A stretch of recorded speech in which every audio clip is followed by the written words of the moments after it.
সালাতের অর্থ হচ্ছে নিকটবর্তী হওয়া, মুখ ঘুরানো, মুতাওয়াজ্জা হওয়া। ওই যে হযরত ইব্রাহিম আলাইহিস সালাম বলেছিলেন, ইন্নী ওয়াজ্জাহতু ওয়াজহিয়া লিল্লাযী ফাতারাস সামাওয়াতি ওয়াল আরদ। জানেন আপনারা? পড়েন, ইন্নী ওয়াজ্জাহতু ওয়াজহিয়া লিল্লাযী ফাতারাস সামাওয়াতি ওয়াল আরদা হানিফা ওয়া মা আনা মিনাল মুশরিকিন। নিশ্চয় আমার মুখ ঘুরায় দিলাম। কার দিকে? যিনি আকাশ এবং জমিনের স্রষ্টা, সব কিছুর মালিক যিনি, তার দিকে আমি মুতাওয়াজ্জা হলাম। নামাজের অর্থই হচ্ছে মুতাওয়াজ্জা হওয়া, মুখ ঘুরিয়ে দেওয়া, চেহারা ঘুরিয়ে দেওয়া।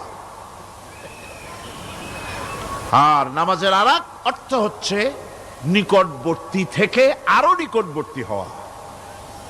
আল্লাহ রাব্বুল আলামিন বলেন, নিকটবর্তী হতে হলে ওয়াসজুদ ওয়াকতারিব, সেজদা দাও আর সেজদার মাধ্যমে আমার নিকটবর্তী হয়ে যাও।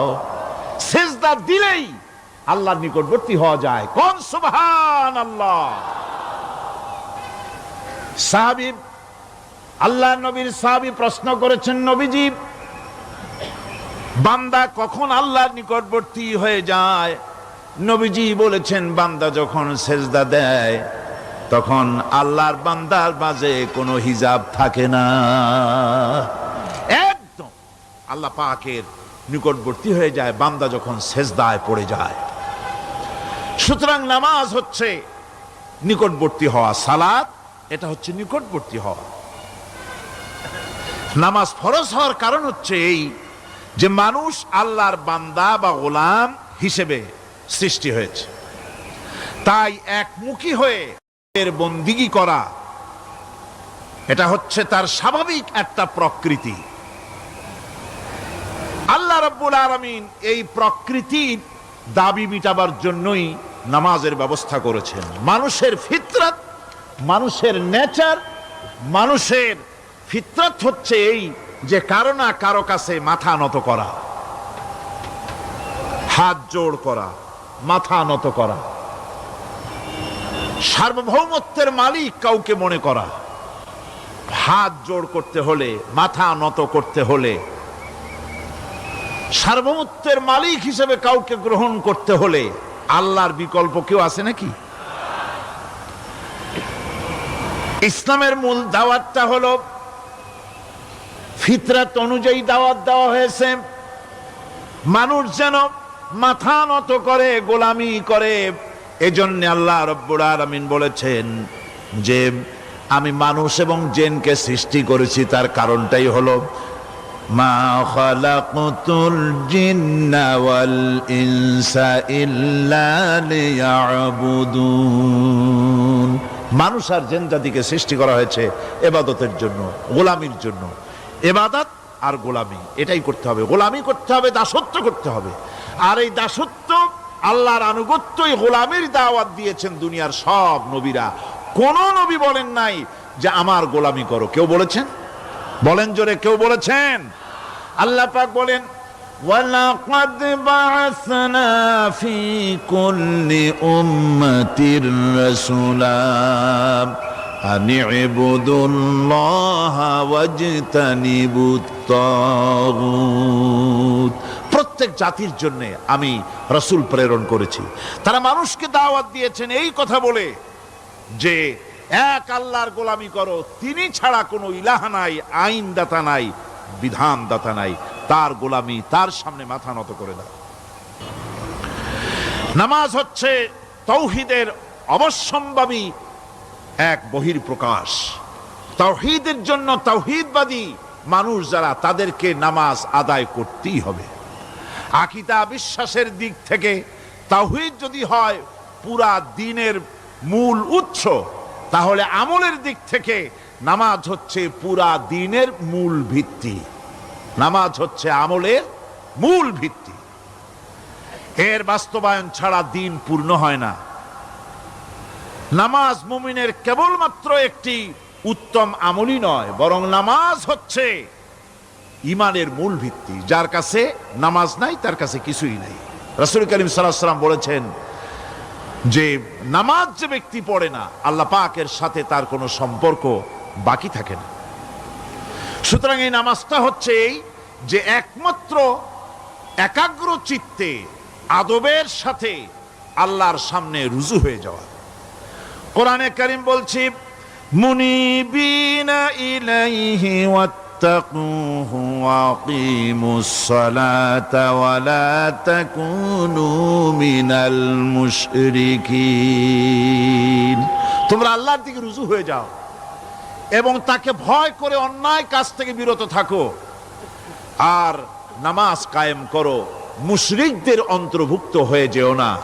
নামাজ কায়েম করা, নামাজের আদেশ কোরআনে কারীমের মধ্যে আল্লাহ পাক বহু জায়গায় করেছেন। ঈমানের পর নামাজই হচ্ছে সবচেয়ে বড় জরুরি। একজন মানুষ ঈমান আনলো, যেমন কালকে একজন ঈমান এনেছে, ঈমান আনার সাথে সাথে তার প্রথম কাজ কি বলুন? বলেন প্রথম কাজ কি? ফজরের নামাজের আগে একজন ইসলাম কবুল করলেন, তার প্রথম দায়িত্ব নামাজকে আদায় করে দেওয়া, ফজরের নামাজ পড়াম। জোহরের আগে কেউ ঈমান আনলো, তার প্রথম দায়িত্ব জোহরের নামাজ আদায় করা। আসরের নামাজের আগে ঈমান এনেছে, তার প্রথম দায়িত্ব হলো আসরের নামাজ আদায় করা। তার মানে হলো ঈমান আনার পর একজন ঈমানদারের প্রথম দায়িত্ব হচ্ছে নামাজ। গুরুত্বপূর্ণ বিষয়, খুব ভালো করে শুনতে হবে, ইয়াদ রাখতে হবে প্রত্যেকটি মুসলমানের। এই নামাজ কি জিনিস, কেমনে আদায় করতে হবে, আদায় না করলে কি হবে, গুরুত্বপূর্ণ এই কথাগুলি প্রত্যেকের স্মরণ রাখতে হবে। কিয়ামতের দিন মানুষ যে জাহান্নামে যাবে, জাহান্নামের জন্য জাহান্নামে যে সব কারণে যাবে তার মধ্যে বড় কারণ কালকে বলেছিলাম, দেখি মনে আছে নাকি? বড় কারণ কয়টা? কয়টা? আলহামদুলিল্লাহ মনে আছে। আল্লাহ রাব্বুল আলামিন বলেন ইয়াতাসাআলুনা আনিল মুজরিমিন, কিয়ামতের দিন অপরাধীদেরকে জিজ্ঞেস করা হবে মা সালাকাকুম ফি সাকার, জাহান্নামে কেন আসছো? জবাবে তারা বলবে ক্বালু লাম নাকু মিনাল মুসাল্লিনা ওয়া লাম নাকু নুতঈমুল মিসকিন, নামাজ পড়ি নাই আর এতিম মিসকিনদের খেতে দেই নাই, এই কারণেই জাহান্নামে এসেছি। কল নাউযুবিল্লাহ। নামাজ যারা পড়বে না জাহান্নামে যেতে হবে। কোথায় যেতে হবে? আকীদাগত দিক থেকে ঈমান হলো তাওহীদের স্বীকৃতি, আর আমলের দিক থেকে নামাজ হচ্ছে তাওহীদের বহিঃপ্রকাশ। আপনি মুসলমান তা প্রমাণ হবে নামাজ দিয়ে। নামাজহীন ঈমানের দাবি মূল্যহীন। যার নামাজ নাই তার ঈমানের দাবি করার কোনো মূল্যই নেই। অনেক এরকম কথা বলে, হুজুর আমি মানুষটা নিতান্ত খারাপ না, যাই মনে করেন, গ্রামে রাস্তা বানাইছি, ব্রিজ করে দিয়েছি, কালভার্ট করেছি, এতিম মিসকিনরে তাও মাঝে মধ্যে খাবার দেই, বিধবারে কাপড় চোপড় দেই, মানুষটা আমি নিতান্ত খারাপ না, তবে এই মাঝে মধ্যে একটু নামাজ পড়ি না, তাতে কি আমার ঈমান নষ্ট হয়েছে নাকি? আমি বলি ভাই ঈমানই তো নাই, নষ্ট হবে কি? ঈমান থাকলে না নষ্ট হবে? ঈমান নাই। সুতরাং একজন মুসলমান যদি নামাজ না পড়ে নিজেকে মুসলমান বলে দাবি করার কোনো হক তার নাই, দাবি করার অধিকার নাই। নামাজ হচ্ছে জিন্দেগি, নামাজটাই মূলত জিন্দেগি। নামাজটা কি? জিন্দেগি। আল্লাহ রাব্বুল আলামিন শিখাচ্ছেন কুল ইন্না সালাতি ওয়া নুসুকি ওয়া মাহইয়ায়া ওয়া মামাতি লিল্লাহি রাব্বিল আলামিন।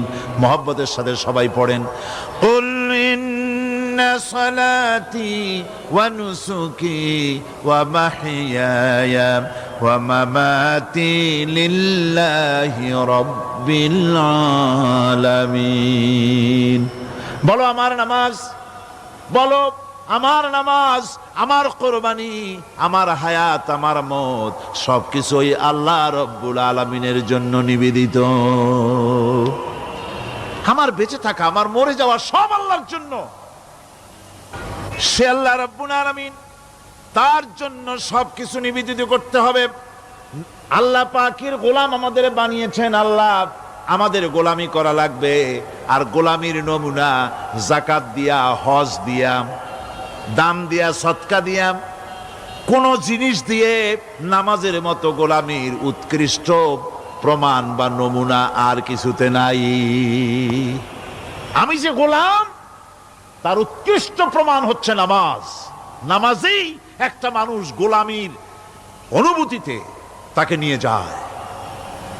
বাদশাহ হোক, মন্ত্রী হোক, পীর হোক, মৌলানা হোক, মুহাদ্দিস হোক, বড় লোক হোক, গরিব হোক, পুরুষ হোক, নারী হোক, যাই হোক, নামাজে দাঁড়াইলো, একেবারে কান্ডারে ধরিয়া কানের কাছে হাত দিয়া, হাত দুটো বাঁধিয়া মাথা নিচের দিকে দিয়ে দাঁড়ায় গেল। কিসের মতো? আসামির মতো, গোলামের মতো। সুবহানাল্লাহ। এদিক ওদিক তাকাইতে পারবা না, চোখটা থাকবে সেজদা যেখানে দিবা সেখানে।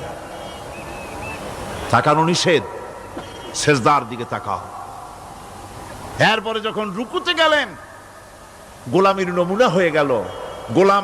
গোলামের এরকম মাথা নিচু করে থাকতে হয় প্রভুর সামনে। গেলেন, রাজা, বাদশাহ, বড় লোক, সব অহংকার চূর্ণ হয়ে গেল।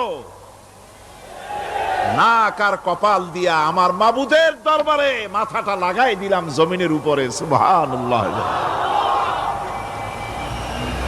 আমি আমার ভাষায় বলি, আমি আমার ভাষায় কথাটা এভাবে বলি, এই জমিনটা যদি কাগজ হয় আর আমার নাকটার কপালটা যদি কলম হয়, তাহলে আমি যে গোলাম দৈনিক 5 বার আমার নাক আর কপাল দিয়া জমিন নামক কাগজের উপরে, দাস খতের উপরে দৈনিক 5 বার নাক আর কপাল দিয়া সই করে দেই, আল্লাহ আমি তোমার গোলাম আর কারো গোলাম নই, আমি একমাত্র তোমার গোলাম। ঘুমের থেকে উঠে সেজদা দিয়া বলি, দুপুরের সময় কাজ ফালাইয়া আর একবার বলি, বিকেল আসার আগেই আসরে আর একবার বলি, দিন যখন শেষ হয় আর একবার বলি, রাতে যখন শুতে যাই আর একবার সেজদা দিয়া ঘোষণা করি, মাবুদ আমি তোমার গোলাম। সুবহানাল্লাহ। নামাজ হচ্ছে ইসলামের গণ্ডির মধ্যে প্রবেশের প্রমাণ। কোরআনে কারীম বলছে, ফাইন তাবু ওয়া আকামুস সালাতা ওয়া আতাউজ যাকাতা ফাইখওয়ানুকুম ফিদ্দীন। সূরা তওবা এসেছে, তারা যদি তওবা করে আর নামাজ কায়েম করে, যাকাত যদি আদায় করে, তাহলে এখন তোমাদের সে দ্বীনি ভাই, এখন ভাই হয়ে গেল। একটু আগে ছিল কাফের, মুশরিক, এখন তোমার দ্বীনি ভাই। দ্বীনের গণ্ডির মধ্যে প্রবেশ করা, কলেমা পড়ার সাথে সাথেই নামাজ। নামাজ হচ্ছে দ্বীনের প্রধান গেট, দ্বীনের প্রধান তোরণ। দ্বীনের মধ্যে প্রবেশ করার জন্য এই গেট দিয়ে প্রবেশ করতে হবে। সুতরাং এই নামাজের এতই গুরুত্ব দেওয়া হয়েছে।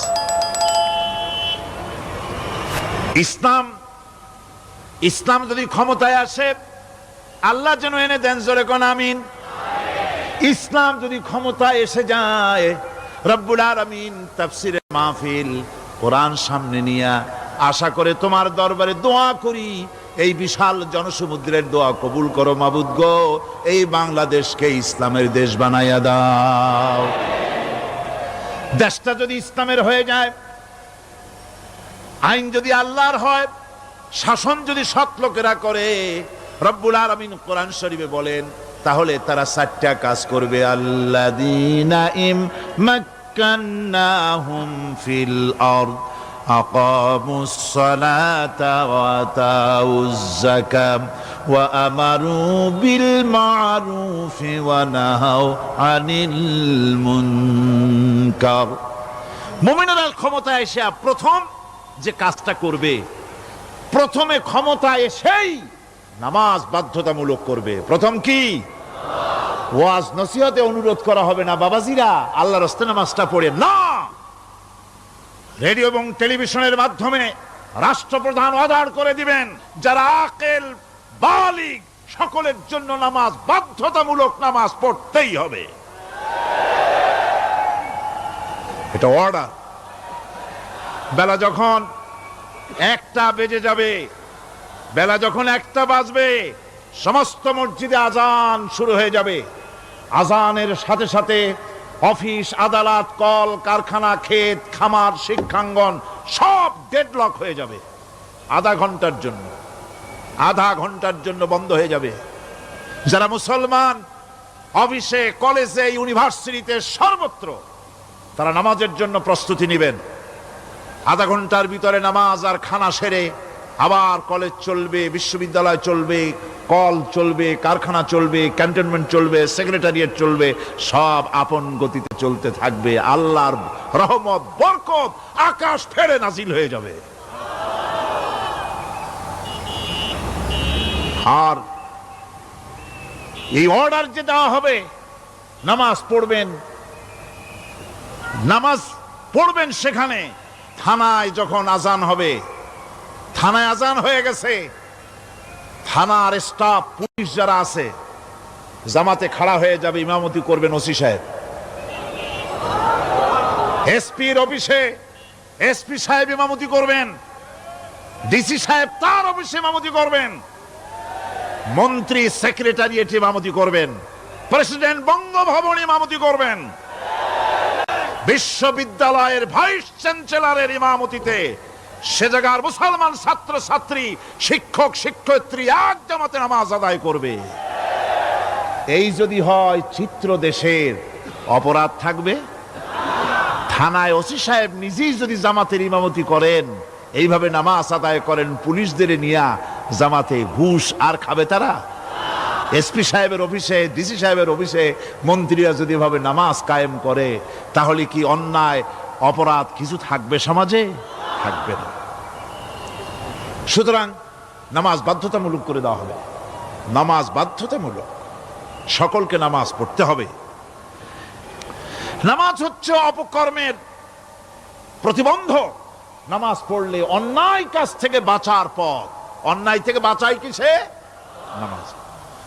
আল্লাহ রাব্বুল আলামিন বলেন, উতলু মা উহিয়া ইলাইকা মিনাল কিতাবি ওয়া কিমিস সালাম ইন্নাস সালাতা তানহা আনিল ফাহশাই ওয়াল মুনকার। হে নবী, এই কিতাব তেলাওয়াত করো, যা তোমার প্রতি অবতীর্ণ করা হয়েছে, এই কিতাব তেলাওয়াত করো আর নামাজকে প্রতিষ্ঠা করো। নিঃসন্দেহে নামাজ মানুষকে পাপাচার থেকে বাঁচায়া দেয়। অশ্লীলতা, পাপাচার থেকে মানুষকে বাঁচায় কে? জোরে চিল্লায় এখন কে? নামাজ। এই নামাজ মানুষকে অন্যায় কাজ থেকে বাঁচায় দেয়। নামাজ যে মানুষকে অন্যায় কাজ থেকে বাঁচায়, কেমনে বাঁচায়?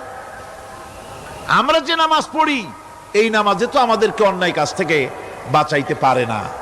নামাজি বহুত মানুষ আছে অন্যায় করে, করে কিনা কোন? না করে না? করে। নামাজি অথচ অন্যায় করে।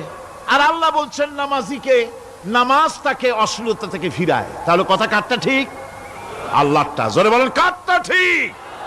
অবশ্যই আমার আল্লাহর কথা হক। আমি ভুল করতেছি, আমি যেন কোথাও ভুল করতেছি, সামথিং ইজ রং, কোথাও যেন আমরা ভুল করে বসতেছি, সেই ভুলটা কি আমরা আবিষ্কার করতে চেষ্টা করবো ইনশাআল্লাহ। প্রথম যে কথাটা সেটা হচ্ছে এই যে আমরা যা নামাজে পড়ি আমরা তা বুঝি না। কথা ঠিক কিনা? আমি যদি এখন প্রশ্ন করি সামি আল্লাহু লিমান হামিদা অর্থ কি কোন, ফার্স্ট ডিভিশনে কয়েকটা লেটার নিয়ে ফেল করবেন এরকম লোক আছেন না নাই? সুবহান রাব্বিয়াল আলা অর্থ কি জানি না, সুবহান রাব্বিয়াল আযীমের অর্থ কি জানি না, দোয়া কুনুত অর্থ কি জানি না, তাশাহুদ অর্থ কি জানি না, সূরা ফাতিহার অর্থ কি জানি না, এমন কি উযুর মধ্যে কয়টা ফরজ তা অনেকের জানা নাই। কথা কি বেশি বললাম না ঠিক বলছি? একজনে জিজ্ঞেস করলো, মিয়া উযুতে কয় ফরজ? কয় হুজুর কি মনে করেন যে বুঝি জানি না? এটা তো সাধারণ ব্যাপার, বলেন না কয় ফরজ? উযুতে তো 17 ফরজ। কি কি কয়? হাত ধোয়া, পাও ধোয়া, মুখ ধোয়া, নাক ধোয়া, চোখ ধোয়া, জিহ্বা ধোয়া, মাথা ধোয়া। বলতে বলতে গুনে দেখা গেল প্রায় 19টার মতো বলছে। বলা হলো, মিয়া বললেন আপনি উজুতে ফরজ 17টা, কইলেন আপনি 19টা। কয় হুজুর জানি আরো, বলি না আপনাদের ভয়তে। উজু জানে না, নামাজ জানে না, তাকেই নামাজ কেমনে ফিরাবে অন্যায় কাজ থেকে? কথা বুঝতে পেরেছেন? নামাজে আল্লাহু আকবার বললাম, এরপরে সানা পড়লাম, তারপরে সূরায়ে ফাতিহা পড়লাম। সূরায়ে ফাতিহার ভিতরে যে সমস্ত কথাগুলি বললাম, সেই কথাগুলি বুঝি না, কি বলেছি তাও জানি না। এরপরে সুবহান রাব্বিয়াল আলা বলেছি, সুবহান রাব্বিয়াল আযীম বলেছি, সামি আল্লাহু লিমান হামিদা বলেছি। অর্থ কি জানি না। আল্লাহ তা শুনতে পান, যে ব্যক্তি আল্লাহর প্রশংসা করেন তিনি তা শুনতে পান।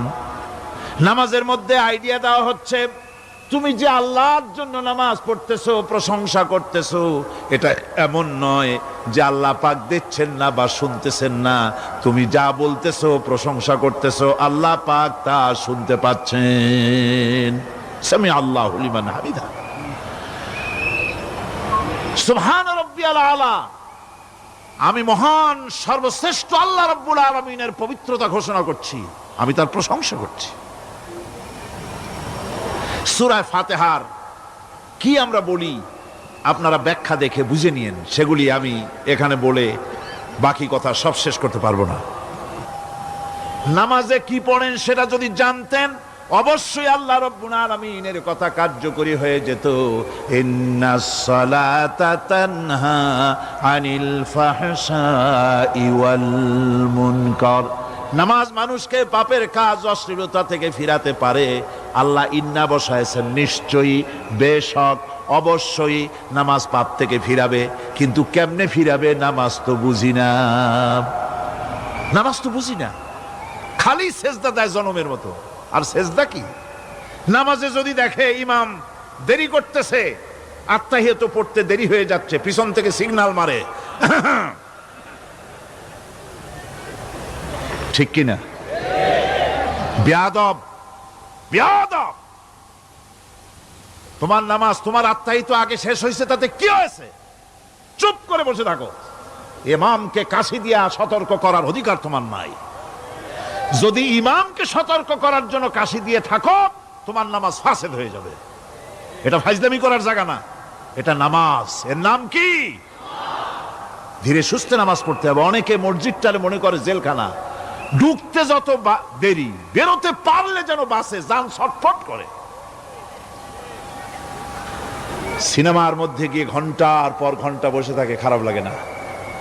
মসজিদে কেরাত যদি একটু লম্বা পড়ে, পিছনে বসে খালি কি যে করে, মনে মনে বলতে থাকে যে ইমাম এমন কাঁচা ছাড়া ছাড়ি না। আর গান যখন শোনে, শুনতেই থাকে, কত মজা, ঘুম আসে না। নাউযুবিল্লাহ। সুতরাং নামাজে কি পড়েন সেটা আপনাকে বুঝতে হবে। সঠিকভাবে নামাজ পড়ার পরও যদি কোনো মানুষের সঠিকভাবে, ভালো করে শোনেন, সঠিকভাবে নামাজ পড়ার পরেও যদি কোনো মানুষ পাপের থেকে না ফেরে, তাহলে বুঝতে হবে একথা, পানি আর সাবান দিয়া কাপড় ধুলে কাপড়ের ময়লা যাবে, কিন্তু পানি আর সাবান দিয়া কয়লা জনমের মতো ধুইলেও কয়লার ময়লা যাবে না। কথা বুঝে আসছে? এর থেকে আর উত্তম দৃষ্টান্ত আমার কাছে নাই। নামাজ পড়ার পরেও যদি চরিত্র ভালো না হয়, বুঝতে হবে নামাজ হচ্ছে না, কাঙ্ক্ষিত মানের নামাজ আদায় হচ্ছে না। আল্লাহর নবী বলেছেন, যার নামাজ পাপ কাজ হতে ফিরাতে পারলো না, তার নামাজ নামাজি নয়। আবার শুনুন, রাসূল বলছেন, যার নামাজ তাকে পাপের কাছ থেকে ফিরাতে পারলো না, তার নামাজ নামাজ নয়। ওইটা নামাজ হয় নাই, যার জন্য তার পাপ থেকে তারে ফিরাইতে পারছে না। আর কিয়ামতের দিন বেনামাজিরা সবচাইতে বেশি অপমানিত হবে। সবচাইতে বেশি অপমানিত হবে কারা? বেনামাজিরা। কিভাবে? يوم يكشف عن ساق ويدعون إلى السجود فلا يستطيعون সেদিন কঠিন সময় আল্লাহ রাব্বুল আলামিন লোকদেরকে সিজদা করার জন্য বলবেন, কিন্তু যারা বেনামাজি ছিল দুনিয়ায় তারা সিজদা দিতে পারবে না। বলেন নাউযুবিল্লাহ। অবস্থাটা কি হবে? খাশিআতান আবসারুহুম তারহাকুহুম যিল্লাহ, তাদের দৃষ্টি নিচু হবে, লাঞ্ছনা এবং অপমান তাদের উপরে চেপে বসবে, সিজদা দিতে পারবে না। আল্লাহ আমাদেরকে ক্ষমা করুন। কিয়ামতের দিন হযরত আদম আলাইহিস সালাম থেকে শুরু করে পৃথিবীর সমস্ত মানুষের সামনে আল্লাহ রাব্বুল আলামিন সিজদা করার জন্য অর্ডার করবেন। যারা নাকি বেনামাজি ওরা আল্লাহর দরবারে সেদিন সিজদা দিতে পারবে না, লাঞ্ছিত অপমানিত হবে। জোরে কোন নাউযুবিল্লাহ।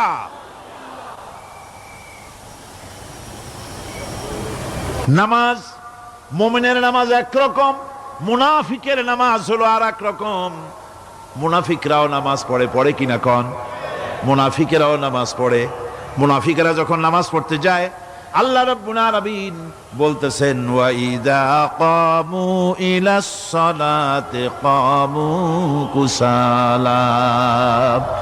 মুনাফিকেরা যখন নামাজ পড়তে দাঁড়ায়, নামাজে আসে ঠিক তারা, কিন্তু নামাজের জন্য দাঁড়ায় খুব শৈথিল্য ভারে, শৈথিল্য ভাবে দাঁড়ায়, কাহিলি সুস্তি, এ জায়গা চুলকায়, পায়জামা ধরে টান দেয়, টুপিটা ঘুরে যায়, এদিক ওদিক তাকায়।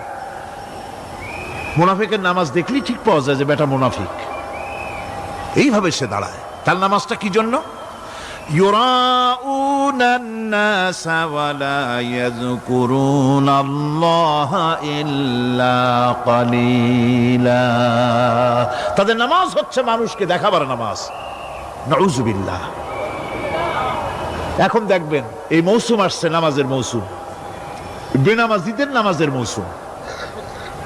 জনসভা হচ্ছে, নির্বাচন আসতেছে, নামাজে রক্ত হয়ে গেছে, তাড়াতাড়ি আজান হয়ে গেল। টুপি না থাকলে রুমাল একটা মাথায় দিল, উজু আছে কি না আছে, আল্লাহু আকবার, যা আছে কপালে হয়ে যাক।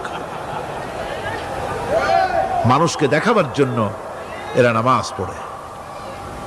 এরা আল্লাহর শরণার্থে নামাজ খুব কম লোকই করে। এরা হচ্ছে মুনাফিক।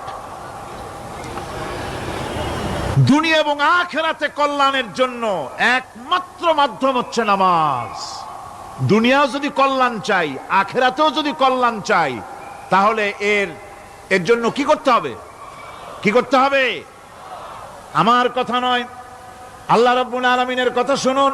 রব্বুল আলামিন বলেন ক্বাদ আফলাহাল মুমিনুন আল্লাযীনা হুম ফি সালাতিহিম খাশিউন ওয়াল্লাযীনা হুম লিয-যাকাতি ফাঈলুন ওয়াল্লাযীনা হুম লিফুরুজিহিম হাফিজুন।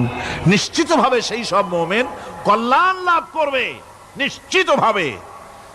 তারা হচ্ছে ওই সব লোক যারা নিজেদের নামাজ ভীতি মিশ্রিত, বিনয় ভাবে, ভীতি মিশ্রিত অবস্থায় বিনয়ের সাথে যারা নামাজ আদায় করে, যারা বেহুদা কাজ থেকে বিরত থাকে, যারা যাকাতের পন্থায় কর্মতৎপর হয়, আর যারা নিজের লজ্জাস্থানকে হেফাজত করে। এরপরে আল্লাহ পাক বলেন ওয়াল্লাযীনা হুম লিআমানাতিহিম ওয়া আহদিহিম রাউন ওয়াল্লাযীনা আলা সালাওয়াতিহিম ইউহাফিজুন ওয়াল্লাযীনা আলা সালাতিহিম হাফিজুন।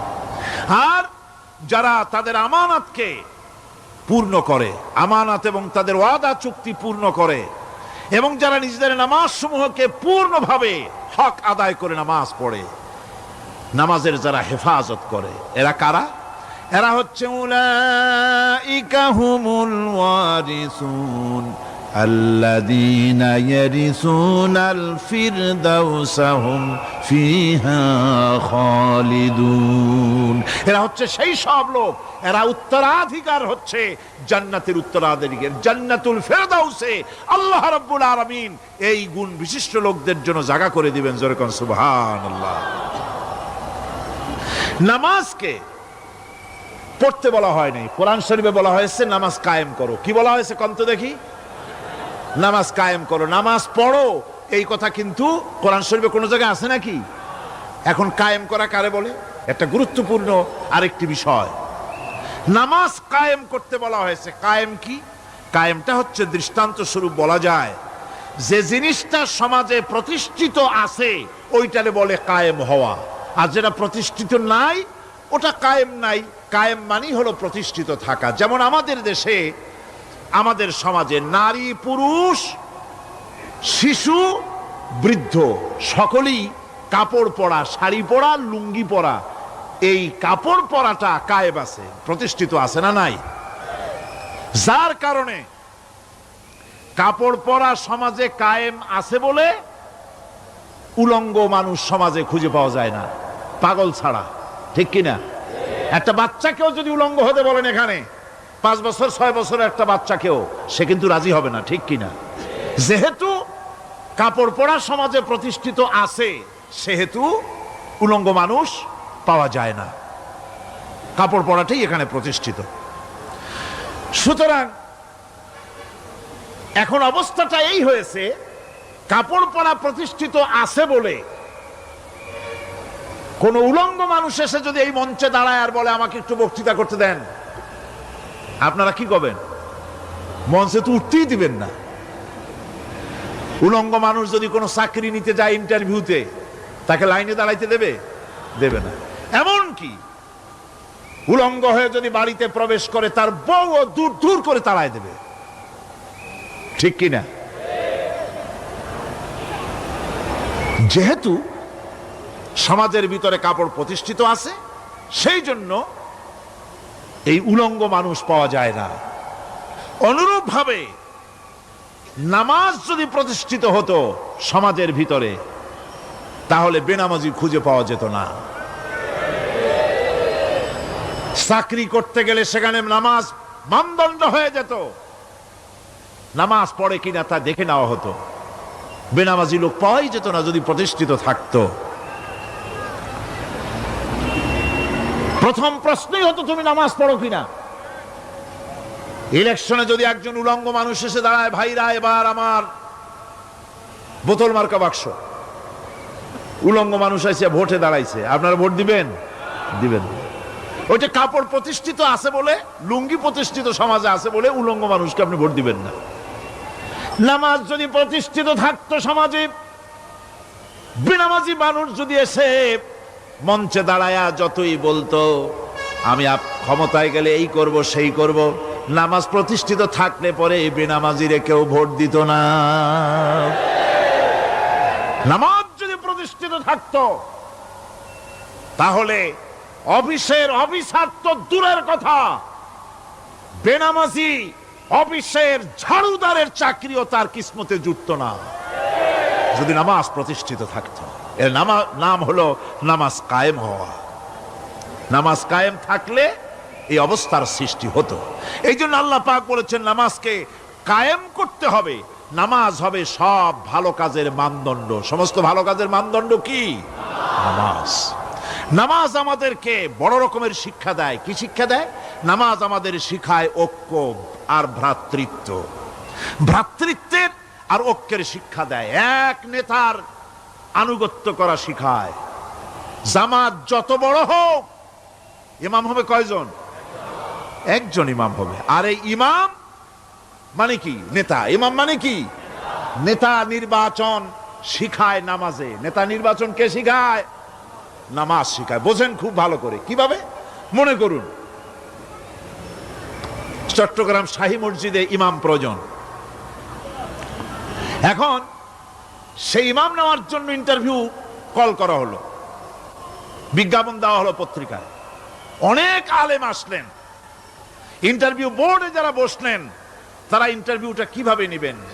যার মাথার চুল লম্বা বেশি তার ইমামতি দেওয়া হবে, যার লুঙ্গিটা পায়ের গিরার তলে তারে দেওয়া হবে, যার মোষটা মুখের মধ্যে গিয়া ঢুকছে, হাসি দিলে বুঝাই যায় না হাসে না কান্দে, তারে দিবে, দাড়িগুলা কামাইছে তারে দেবে, সিগারেট খায় বা অবশ্য চট্টগ্রাম আর সিলেটে সিগারেটের ফতোয়া ভিন্ন রকম। বরিশালে আমি যেখানে জন্মগ্রহণ করেছি, আমার এলাকায় কোনো আলেম যদি সিগারেট খায়, মসজিদের ইমাম তো ভালো, মসজিদ ঝাড়ু দিতেও ঢুকতে দেবে না মসজিদে। এটা এই এলাকার এক রকমের কায়দা। আমি এটার ব্যাপারে কথা নাইবা বললাম। তো আপনারা খুঁজে দেখবেন সে সিনেমা দেখে নাকি, মিথ্যা কথা বলে নাকি, বউ পর্দায় থাকে নাকি। এগুলি মাইক্রোস্কোপ যন্ত্র দিয়ে ইমামের মাথা থেকে পা পর্যন্ত দেখবেন কিনা কন? আচ্ছা এবার কন তো দেখি, এই ইমাম সাহেব ইমামতি করবে কতজন লোকের? 500, 1000, শাহী মসজিদে ধরেন 5000 লোক হইল, 5000 লোক, 5000 লোকের ইমাম নির্বাচনের সময় পা থেকে শুরু করে মাথা পর্যন্ত দেখেন, এমনকি বউ পর্যন্ত। বৌমনি আনিয়ে দেখেন না, পর্দায় থাকে কিনা এইটা আপনারা দেখেন, ঠিক কিনা? এ খবরটা নেন। 5000 লোকের একটা ইমাম বানাতে গিয়ে মাইক্রোস্কোপ যন্ত্র দিয়ে দেখেন মোষ কেমন, দাড়ি কেমন, চুল কেমন, পাও কেমন, হাত কেমন, হাতে নখ লম্বা কিনা, দাঁতে ছাতা কিনা, বউ পর্দায় থাকে কিনা, মিথ্যা কথা কয় কিনা, এত দেখেন। আর যখন নির্বাচন আসে তখন 2.5 থেকে 3 লক্ষ মানুষের জন্য একজন এমপি নির্বাচিত হয়। সেই ইমামকে বাছাই করার জন্য নামাজ পড়ে কিনা, জিনাকার কিনা, মদখোর কিনা, সুদখোর কিনা, ঘুষখোর কিনা, বদমাশ কিনা বাছাই করা হয় না।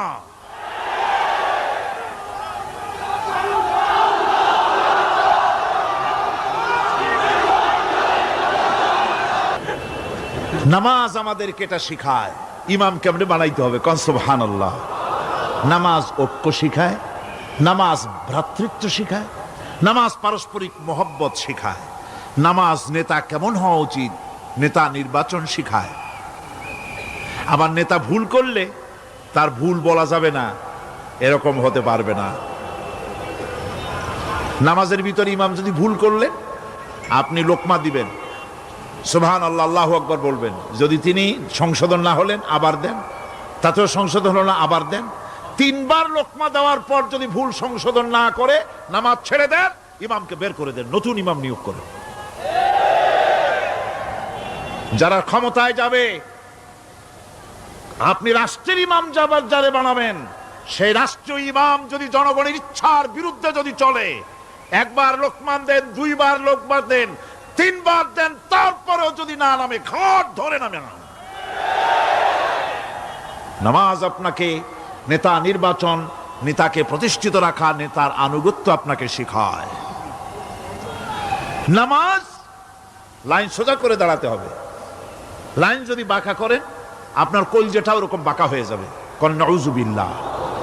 নামাজের কাতারে যার কারণে নামাজের কাতার বাঁকা হবে, পুরা কাতারের জন্য আল্লাহর কাছে ওই লোকটা দায়ী হয়ে যাবে। নামাজ শৃঙ্খলা শিখায়। সুবহানাল্লাহ কইতে ইচ্ছা করে না? নামাজ শৃঙ্খলা শিখায়, শৃঙ্খলা বোধ শিখায়, সোজা হয়ে দাঁড়ায়।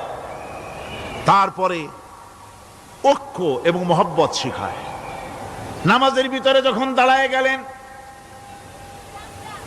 আমির দাঁড়ালো, ফকির দাঁড়ালো, মন্ত্রী দাঁড়ালো, তার ড্রাইভারও দাঁড়ায় গেল, একই কাতারে দাঁড়ায় গেছে। নামাজ পড়তে গিয়ে ড্রাইভারের পাও গিয়ে লেগেছে মন্ত্রীর গায়ে। নামাজ শেষ হওয়ার পর মন্ত্রীর বাবার ক্ষমতা নাই এ কথা বলার যে বেটা ড্রাইভার সলিমুদ্দি, তোর পাও লেগেছে আমার পায়ে, তোর চাকরি সুদ্ধা দোজকে পাঠায় দেব। পারবে বলতে? পারবে না। মিয়া মন্ত্রী সাহেব, এটা তোমার সেক্রেটারিয়েট না, এটা আল্লাহর ঘর। এটা কার ঘর? এক হি সাপ মে খড়ে হো গয়ে মাহমুদ ও আয়াজ, एक ही सप में खड़े हो गए महमूद ও আয়াজ, না कोई बंदा रहा না कोई बंदा नवाज। একই কাতারে দাঁড়িয়ে গেছে সম্রাট মাহমুদ আর চাকর আয়াজ। এখন সম্রাট মাহমুদও নাই, চাকর আয়াজও নাই, সম্রাট আর চাকর দুজনই আল্লাহ পাকের গোলাম হয়ে গিয়েছে। তুমি মসজিদে এসেছো, তুমি আল্লাহর গোলাম। কার গোলাম? আল্লাহ পাকের গোলাম। এই জিনিস শিখায় নামাজ। নামাজ শিখায় মানুষকে পাঞ্চুয়ালিটি, নিয়মানুবর্তিতা, সময়ের জ্ঞান শিখায় নামাজ। নামাজ মানুষে কি শিখায়? আল্লাহ রাব্বুল আলামিন বলছেন, ইন্নাস সালাতা কানাত আলাল মুমিনিনা কিতাবাম মাওকুতা। নিঃসন্দেহে নামাজ মুমিনদের নিয়মানুবর্তিতার সাথে ফরজ করা হয়েছে, তাদের উপরে নিয়মানুবর্তিতার উপরেই, সময়ের উপরে নামাজকে ফরজ করা হয়েছে। আপনার আন্দাজ মতো আপনি পড়তে পারবেন না, সময় মতো পড়তে হবে, আউয়াল ওয়াক্তে পড়তে হবে। আমার দেশের মসজিদগুলিতে ফজরের নামাজ পড়া হয় এমন সময় পূর্ব দিক ফর্সা হয়ে যায়। ইমাম সাহেব যদি ভুল করেন, নামাজ যদি দোহরাতে যান, তাহলে সূর্য উদয় হয়ে যাবে, এমন অবস্থা। নামাজ এত দেরিতে পড়া হয়। প্রত্যেক ওয়াক্তের নামাজ আউয়াল ওয়াক্তে পড়ার জন্য রাসূল সাল্লাল্লাহু আলাইহি ওয়াসাল্লাম তাগিদ করেছেন।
وهو العزيز الغفور صدق الله العظيم।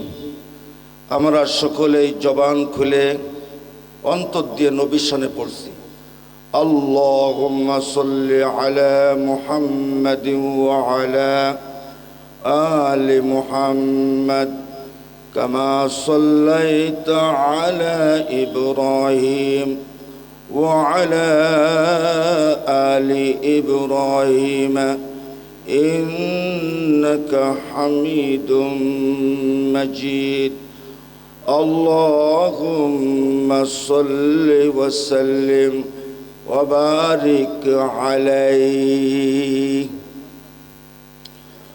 আধারে ভয় পেও না, আধারে ভয় পেও না, আলো আসে আড়ালে, কালো সব পালিয়ে যাবে তুমি উঠে দাঁড়ালে। আধারে ভয় পেও না, আধারে ভয় পেও না, আলো আসে আড়ালে, কালো সব পালিয়ে যাবে তুমি উঠে দাঁড়ালে। মরিচিকা হয় না যেন তোমার পথের নিশানা, কোরআনের আয়াত দেখে চললে পাবে ঠিকানা। মরিচিকা হয় না যেন তোমার পথের নিশানা, কোরআনের আয়াত দেখিয়ে চললে পাবে ঠিকানা। মানজিল পাবে তুমি, মানজিল পাবে তুমি, পাহাড় বাঁধা মাড়ালে, কালো সব পালিয়ে যাবে তুমি উঠে দাঁড়ালে। আধারে ভয় পেও না, আধারে ভয় পেও না, আলো আসে আড়ালে, কালো সব পালিয়ে যাবে তুমি উঠে দাঁড়ালে। বালুর ওই বাঁধগুলি চর ভেসে যাবে এলে ঢেউ, দাবানল জ্বললে পারে ফু দিয়ে তা নিভাই কেউ। দিনের পথে চলো যদি, দিনের পথে চলো যদি, শান্তি পাবে ও কালে। কালো সব পালিয়ে যাবে তুমি উঠে দাঁড়ালে। আধারে ভয় পেও না, আধারে ভয় পেও না, আলো আসে আড়ালে। কালো সব পালিয়ে যাবে তুমি উঠে দাঁড়ালে। আমরা সকলে বলি আল্লাহুম্মা আমিন। একটু আওয়াজ করে বলেন। এই দিকে বসতে হবে, এদিকে বসতে হবে, আমার দিকে সোজা হয়ে বসতে হবে। আলাদা গল্প করলে আলোচনা করা যাবে না। জোরে বল, রব্বানা লাকাল হামদ হামদান কাসীরান তাইয়িবান মুবারাকান ফীহি। মহাকালের মহাবিশ্বয়, মানবতার মুক্তির একমাত্র ঠিকানা মহাগ্রন্থ আল কোরআনের দুদিন ব্যাপী এই তাফসিরুল কোরআন মাহফিল ঐতিহ্যবাহী সাকারগাতি হাফেজি মাদ্রাসার উদ্যোগে আয়োজিত। আজকে সমাপনী রজনী, সম্মানিত সুযোগ্য সভাপতি সাহেব, আজকের মাহফিলের প্রধান মেহমান, প্রধান আলোচক, প্রখ্যাত ইসলামিক চিন্তাবিদ এবং কোরআনের ভাষ্যকর হযরত মাওলানা ডক্টর ফয়জুল্লাহ সাহেব আমার আগে খুবই অল্প সময় চমৎকার করে সুললিত কণ্ঠে আলোচনা করলেন আমার খুবই স্নেহের হাফেজে কোরআন মাওলানা ইমরান হোসাইন। মঞ্চে উপবিষ্ট হযরত উলামায়ে কেরাম, সম্মানিত সুধী মণ্ডলী, আমার প্রাণ প্রিয় দিনী ভাইরা, সকল আসমানি কিতাব অবতীর্ণ হওয়ার মাস মাহে রমাজান।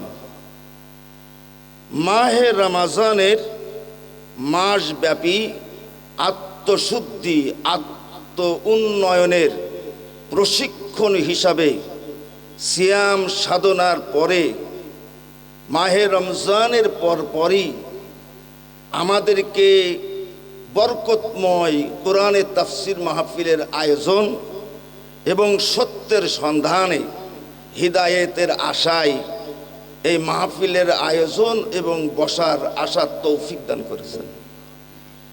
এমন একটা কোরআনের তাফসির মাহফিলে আমরা উপবিষ্ট, যে কোরআন মানুষের প্রয়োজনে আল্লাহর পক্ষ থেকে সর্বশেষ মানব জীবন বিজ্ঞানের এক মহান কিতাব।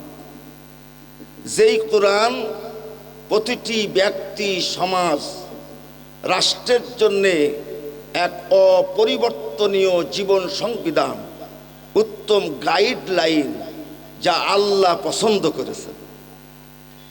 যে কোরআন মানবতার পক্ষে একটি ঘোষণা, যে কোরআন অমনোযোগীদের সতর্কবাণী, যে কোরআন বিপদগামীদের পথ প্রদর্শক, যে কোরআন সন্দেহবাদীদের নিশ্চয়তা, যে কোরআন নিপীড়িতের সান্ত্বনার বাণী, যে কোরআন হতাশাবাদীদের আশার আলো, সেই মহান কিতাবের আলোকময় তাফসির মাহফিলে আলোকিত হওয়ার আশায় হাজারো মানুষের ভিড়ে আল্লাহ আমাদের যে মঞ্জুর করলেন আর কবুল করলেন, আমরা এজন্যে জবান খুলে বলি আলহামদুলিল্লাহ। আর একটু আওয়াজ করে বলুন আলহামদুলিল্লাহ। আমার বন্ধুগণ, জীবনের প্রয়োজনে যদি শিক্ষা গ্রহণ করতেই হয়, যদি উপদেশ গ্রহণ করতেই হয়, বুদ্ধিমানের পরিচয় হলো কোরআন থেকে শিক্ষা গ্রহণ করা। আওয়াজ করে বলুন, কোন জায়গা থেকে শিক্ষা গ্রহণ করা? কোরআন থেকে শিক্ষা গ্রহণ করা। সূরা জুমারার ভেতরে আল্লাহ বলতেছেন, ولقد صرفنا للناس في هذا القرآن من كل مثل لعلهم يتذكرون قرآنا عربيا غير ذي عوج لعلهم يتقون আল্লাহ রাব্বুল আলামিন বলেন, আল্লাহ রাব্বুল আলামিন বলছে, আমি এই কোরআনের ভিতরে মানব জাতির জন্য সর্ববিষয় বিস্তারিতভাবে বর্ণনা করলাম। তার কারণ হলো লাআল্লাহুম ইয়াতাযাক্কারুন, মানুষ যেন উপদেশ গ্রহণ করে। এই কোরআন আরবি ভাষায়, এর মধ্যে কোনো বক্রতা নেই, জড়তা নাই। এই কোরআনের উপদেশ গ্রহণ করে মানুষ যেন অন্যায় থেকে বেঁচে থাকে, এই জন্যে কোরআনটা নাজেল করে দিলাম। জোরে বলবেন না সুবহানাল্লাহ। এই জন্যে কোরআনটা কি নাজেল করে দিলাম। উপদেশ গ্রহণ করতে হবে। আওয়াজ করে বলুন কোন জায়গা থেকে, আরো আওয়াজ করুন কোন জায়গা থেকে। এজন্য আমি আজকে ভূমিকা মোটেও সময় নেওয়া যাবে না, যেহেতু আমার পরে একজন বিখ্যাত প্রখ্যাত বক্তা আছে, সেখান থেকে আমরা সুন্দর করে কিছু কথা শুনবো। আমি আপনাদের সামনে সূরা আল মুলকের 2 নম্বর একটা আয়াত পাঠ করলাম। আল্লাহ তৌফিক দান করলে এই আয়াতের উপরেই আমরা কিছু কথা বলার চেষ্টা করব। ওমা তৌফিকি, একটু জোরে বলুন, ওমা তৌফিকি ইল্লা বিল্লাহ।